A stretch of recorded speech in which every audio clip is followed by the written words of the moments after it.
시청자, 윤계인과 국힘이 예상대로 이증관 판사를 공격하고 나섰습니다. 마치 권력 앞에 무릎 꿇은 양심 없는 판사인 것처럼 이야기하지만 이 정도면 오히려 스스로의 비정상을 증명하는 셈입니다. 권력을 비판하면 반역이고 권력을 감싸면 애국이라는 세계관에서는 판사가 순실 공간조차 없을지도 모릅니다. 이증관 판사의 과거 판결 이력을 보면 권력과의 관계와는 전혀 무관하게 정상적이고 양심적인 판사라는 사실을 확인할 수 있습니다. 한덕수 전 국무총리는 내란 중요 임무 종사 혐의 등으로 징역 23년을 선고받고 법정 구속되었습니다. 조은석 특별검사팀이 구형한 형량인 15년보다 8년이나 더 높은 중형이었습니다. 서울중앙지방법원 형사 제33부 이증관 부장판사가 123 비상계엄을 처음으로 내란이라고 정리했다는 점에서 그 파장은 더욱 컸습니다.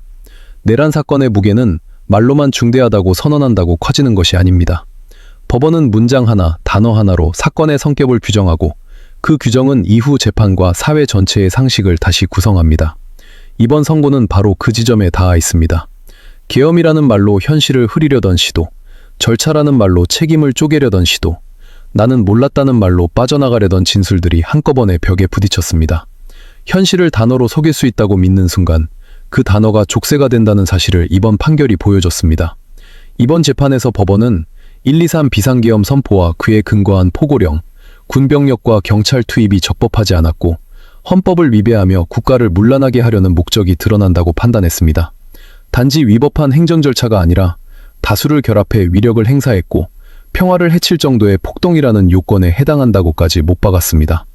특히 123 내란은 윤석열과 추종 세력에 의한 위로부터의 내란이며 친위 쿠데타라는 표현은 사건의 성격을 더 이상 흐릴 수 없게 만드는 선언이었습니다. 어떤 수사나 주장보다 이 문장은 오래 남을 것입니다. 내란을 내란이라고 부를 수 있게 된 순간 그 다음 질문은 단 하나로 좁혀집니다. 누가 얼마나 깊이 관여했는가? 누가 어떤 역할을 했는가? 누가 어떤 대가를 치러야 하는가? 이번 선고는 그 질문의 문을 강제로 열어젖힌 셈입니다. 이제 와서 문이 열릴 줄 몰랐다고 말하는 것은 문 앞에서 망치를 들고 있던 사람이 할 말은 아닙니다. 한덕수에 대한 혐의 판단도 촘촘했습니다. 국무회의의 외관을 갖추도록 개입해 절차적 정당성을 부여하려 했던 행위는 내란 중요 임무 종사로 유죄가 인정됐습니다. 같은 행위를 다른 틀로 포장했던 내란 우두머리 방조는 법리상 무죄가 나왔지만 그것이 면죄부는 아니었습니다. 오히려 법원은 죄명 적용을 정교하게 다듬으면서도 형량은 훨씬 무겁게 잡았습니다. 사후 계엄 선포문 허위 작성과 폐기와 관련한 혐의들 가운데 허위 공문서 작성, 공용서류 손상, 대통령 기록물 관리법 위반이 유죄로 인정됐고 허위 공문서 행사만 일부 무죄로 갈렸습니다. 탄핵 심판 증언에서 언제 어떻게 받았는지 기억이 없다는 취지의 허위 증언도 유죄로 판단됐습니다. 판결의 방향은 분명했습니다.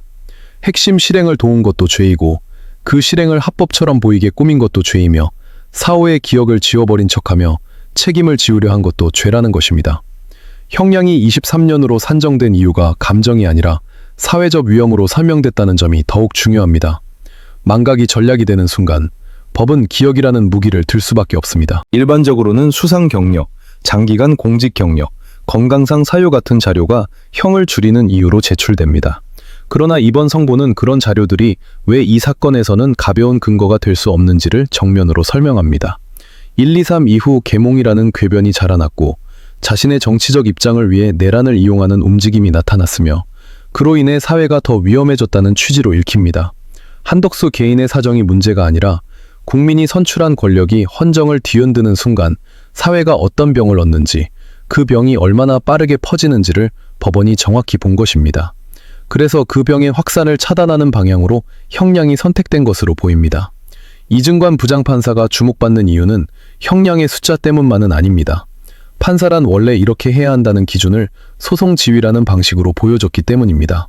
재판을 방해하면 방해하는 대로, 질서를 어기면 어기는 대로 대응하며 법정의 권위를 지키는 것이 아니라 법정이 작동하도록 만들었습니다. 법정을 무대라고 착각하는 순간 연출자는 판사가 된다는 사실을 분명히 한 셈입니다. 변호인이 소란을 피우면 감치로 대응했고 증인이 선서를 거부하면 과태료를 부과했습니다. 김영현 측 변호인들이 신뢰관계인 동석을 요구했을 때도 범죄 피해자에 대한 예외가 아니라면 허용될 수 없다고 분명히 했습니다. 계속 발언을 요구하며 재판 진행을 흔들자 퇴정을 명했고 항의가 이어지자 감치 재판을 열어 15일 감치를 선고했습니다. 감치 재판 과정에서 재판부를 모욕하는 듯한 발언이 나오자 추가 감치까지 했습니다. 해보자는 것이냐는 말이 오가는 장면이 화제가 됐지만 그 말이 던져진 이유는 단순했습니다. 법정을 정치쇼의 무대로 만들려는 태도를 법정이 허용하지 않겠다는 선언이었습니다. 국무위원들을 대하는 방식도 같았습니다. 이상민이 선서를 거부했을 때 형사재판에서 선서 거부는 처음 본다는 취지로 지적했고 거부가 반복되자 과태료 50만 원을 즉시 부과했습니다. 정당한 사유가 없을 경우 과태료라는 말이 나오자 그건 알아서 하라는 식의 응답이 회자됩니다. 박상호가 국무위원도 피해자라는 식으로 책임을 흐리려 하자 일반 국민의 눈높이에서 장관은 국정 운영에 관여하는 최고위급 공무원이라고 선을 그었습니다. 비상사태 이후에도 반대했다고 말한 국무위원들이 있었지만 그 자리에 가서 아무 말도 하지 않았다는 점을 정면으로 짚었습니다. 주경호가 증언을 거부했을 때도 권리는 인정하면서도 공직을 지낸 사람이 최소한의 당당함을 보여줄 수 있지 않겠느냐고 압박했습니다. 이 장면들을 두고 무죄 추정 원칙을 흔들었다는 비판이 나올 수는 있습니다. 그러나 재판부가 한 일은 유죄를 선언한 것이 아니라 책임을 회피하는 언어를 재판 절차 안에서 해체한 것입니다. 그리고 그 해체는 공개재판이라는 공간에서 국민이 직접 확인할 수 있게 진행됐습니다. 이 차이는 큽니다. 말을 부수지 않으면 진실은 언제나 말 뒤에 숨습니다. 선고문을 읽는 과정에서 이증관 부장판사가 국민의 용기를 언급하며 잠시 말을 잇지 못한 장면이 포착됐다는 이야기도 나옵니다.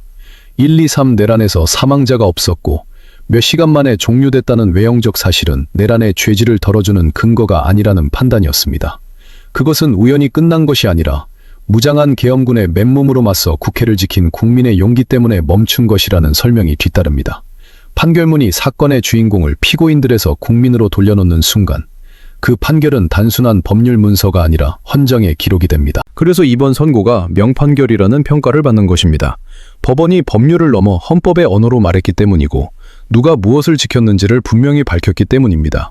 이증관 부장판사의 이력도 그 맥락에서 읽힙니다. 1973년생으로 마산고등학교와 서울대학교 법과대학을 거쳐 사법시험에 합격했고 사법연수원 수료 뒤 수원지방법원에서 법관 생활을 시작했습니다. 대법원 재판연구관과 사법연수원 교수까지 거친 이른바 엘리트 코스를 밟았습니다. 그러나 이번 재판을 통해 드러난 것은 엘리트의 권위가 아니라 엘리트의 책임이었습니다. 판사는 천상계의 사람이 아니라 국민 속에서 국민을 위해 봉사하는 공직자라는 사실을 법정 운영으로 입증한 셈입니다. 재판을 방해하는 행태를 방치하지 않았고 몰랐다는 말과 피해자라는 말로 책임이 허공으로 날아가게 두지 않았습니다. 법이 약자를 위해 존재한다는 말은 흔하지만 법이 권력자를 향해 작동하는 모습은 쉽게 보기 어렵습니다. 이번 선고는 바로 그 장면을 보여줬습니다. 법이 강자에게 작동할 때 비로소 법은 제 역할을 시작합니다.